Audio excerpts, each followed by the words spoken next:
Hello, I'm Roxanne, and this is Everything About Hallmark. And in this video, I'm going to be talking about the promo with Viv Leacock and Natasha Burnett playing Joseph and Minnie. Since you're here, click the button and subscribe, and also click the bell and the word all for notifications. This is about what? 30 seconds long, and a lot happens in those 30 seconds. There are 6 things that I want to discuss. It's not a prediction video. It's just some observations that I made. And then I have some questions I'm going to throw out to you, and I hope that you will share your ideas in the comments. So here is observation number 1. What I love is in the sneak peek, when it gets introduced, you see the 2 actors together. And of course, they're in character. They are Joseph and Minnie.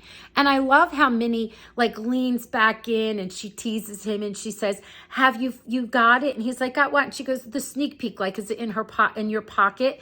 And I love how they're touchy-feely. They feel like a real couple. They bring that. So, whatever chemistry they have off of the camera, it is definitely being conveyed on camera. And we can even feel that just in those few seconds. They're comfortable, touchy-feely. She leans into him. She's laughing. She's being, sweet, but in a silly, sweet way. And I like that because right away, I'm attracted to it. I want to be invested in the characters. Okay, now for my second observation. When we actually get into Abigail's cafe, we see the family is sitting around the table, in the work table, but they also can eat there. And we see Bill with his apron on. We see Minnie cooking. And I love that it's Bill who is giving us, as the viewers, the information as to where Clara and Jesse are. And he's doing it in a letter, and his whole face is smiling and lit up. And he's letting us know that Clara and Jesse are very happy. They are homesteading in Montana. And he should be delivering this message to all of us because he is the one that's been very much invested with Clara. He's the reason why she got to stay in Hope Valley. He was able to get her out of that whole indentured servant situation where the gentleman was not very kind. He saved her, so to speak. He became like a father figure to her.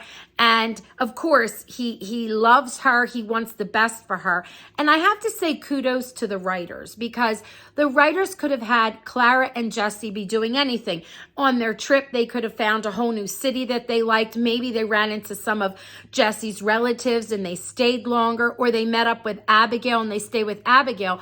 But instead, they did their research, and yes, Montana did have homesteading, and we know that this is something that Jesse was craving. He wanted to do something, become something, and provide Clara with a life, and it was a wonderful opportunity to homestead because you could take this gorgeous land and make something of it. And we already know he wanted to do that. When he purchased his land in Hope Valley, he was digging for a well, and that's how he struck oil. So he knows what he's doing, and he was all set up to do it.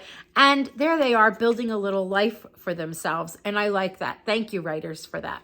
So we have number 4, which is Joseph explaining to Cooper why Jesse would want to homestead and what it meant. And I love how he always, when they give those lines to Joseph, when he talks, he's giving a life lesson, but it's like in a conversation. He's not condescending. You don't even realize you're learning or getting a life lesson. And here he is talking to his son, and he explains, hey, when you're given an opportunity like that, you take it. It's like basically, monetarily nothing, but you can make it something, especially if you have the grit and the strength, which I love. And he's just in passing in a conversation over breakfast to his son. And those life lessons for us viewers, they hit home to us. So he has some of the best lines. Okay, now sticking with Joseph, let's talk about number 5. How about how he's dressed? Now, I mean, Joseph really wanted the gas station. And there was a behind the scenes that was shared with us where we could see he was working on the undercarriage of Lucas's car. It could have been just as a favor, but I felt like maybe he was doing something garage work wise, mechanic wise. But then we see Joseph dressed this way.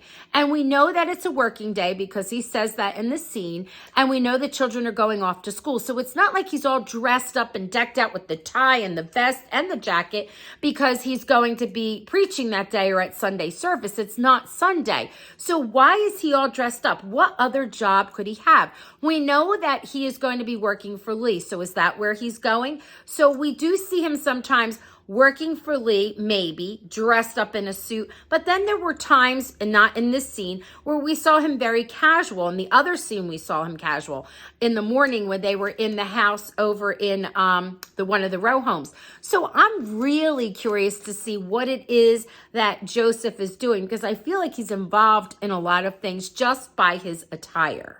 Okay, and my last, which is number 6, and I think I counted correctly, is the cafe itself. So when we first see the promo, when you look up here, like over to the side, when you look over to the front, you will see that there's somebody out there serving. So the cafe is opened. And I'm thinking that's why, I mean, why would Minnie cook breakfast at her house, especially when she had to be there so early to cook breakfast? So I'm anticipating that the family walked down to have breakfast with their mom before, you know, I was going to say Viv, before Joseph goes off to work and before the kiddos have to go to school. So if you look, someone's out there serving. I don't know who. I'm thinking there's like maybe a new cast member in the background, which is cool.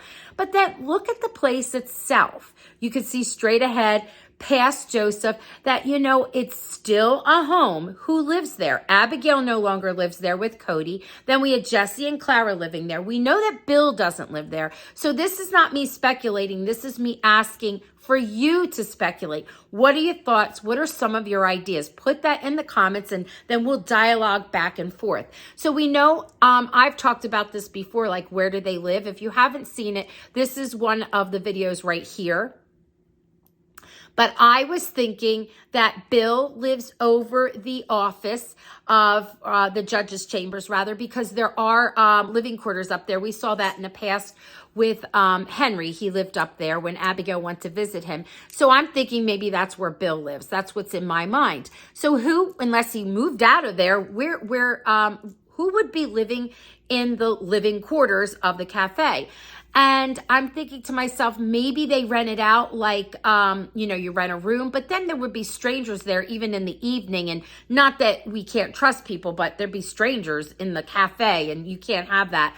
So I'm wondering if it would be someone like maybe Fiona and Faith, or will they even address the issue? I'm not sure, but I'm interested in seeing what you think. And if you would add, like I said, in the comments, your ideas, that would be great.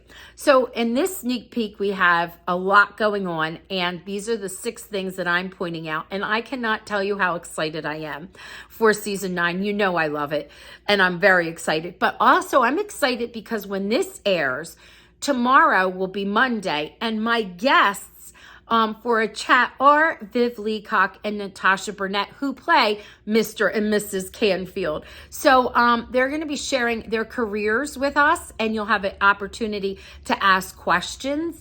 And those of you that cannot be there, I've already had people send me questions that they would like to ask because they, you know, they want their questions answered, which is done live. But of course, it will post and you will get to see it. So if you can, it's tomorrow, which is the 17th, and it's at 8 o'clock, and you can meet these 2 amazing people because just one of them has this really cool career, and putting 2 of them on, we have so much to chat about. Okay, thank you for tuning in to Everything About Hallmark. I'm Roxanne, and you have a good evening.